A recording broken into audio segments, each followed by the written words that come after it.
Hello everybody, I'm back again, this time with Transformers. Titans Return Seaspray. This update is just so cool. It's made him come to life. It's brought him out of the comic book, out of the pages of the off the screen, I should say, as well.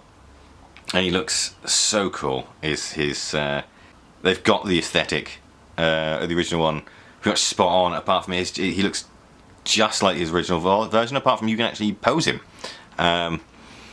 Which we'll talk about immediately. He has got ball joints for his shoulders, he's got ball joints for his elbows, so you can get a wide range. Not as wide as some of the others, because of his big fat chunky middle, but that's not too much of a problem. And he's got ball joints on his hips.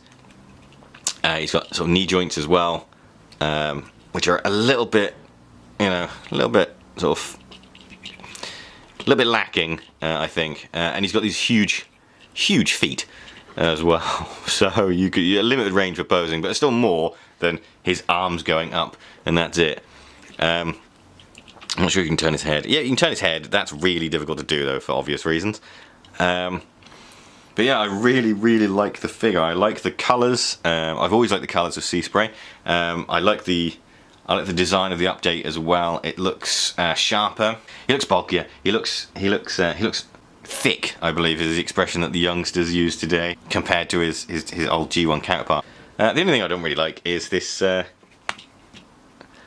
I can't remember if this is meant to be a scanner or a laser. I'm going to assume it's a scanner, because if this is meant to be a gun, it's a really odd-looking, chunky gun. I think they just needed something to do with the plate or with the. With part of them. They didn't know what to do, so let's just sling it as some sort of accessory. And much like other leader class figures, he hasn't got much, much gumph on his back. He's very sort of all compact, and he's very. He looks like a robot in this mode. That kind of, you get the sense that he changes into something else, but he doesn't look like that's something else, if you know what I mean. Apart from his massive feet. But they are kind of adorable. It's like when it's like a child wearing his mother's shoes. You'd also spin the rotor blades as well on the back. This one spins more than this one, which is a bit of a shame. They don't spin very long either.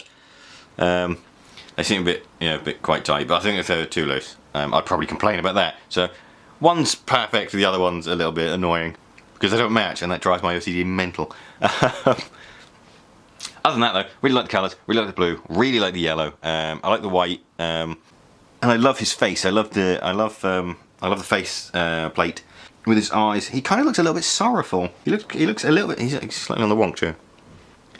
I really like his face. Even though it's only just a face plate and and some eyes, there does look like there's a little bit of emotion there, which I like. Obviously, there's not loads, but from this angle, it doesn't look massively plain. I think it might be just the paint job, or maybe the light reflecting slightly off his eyes that make him look a little bit sorrowful. Transformation for him is nice and simple, and I really like the design. Again, it looks very similar to the G1 style. I don't know if you can hear that, but that's my boiler going. It's very sleek, very cool. Looks like the hoverboat. It also looks slightly militaristic and futuristic, thanks to the front, thanks to the jagged. Sort of the jagged edges, those really sharp edges on the front. The only thing I don't like about this one is, I don't know if it's because I can't ever get him back into place, but he seems to always have this big thick line where his feet combine. It's not too much of a problem, but he just doesn't fit in snugly. No matter how much I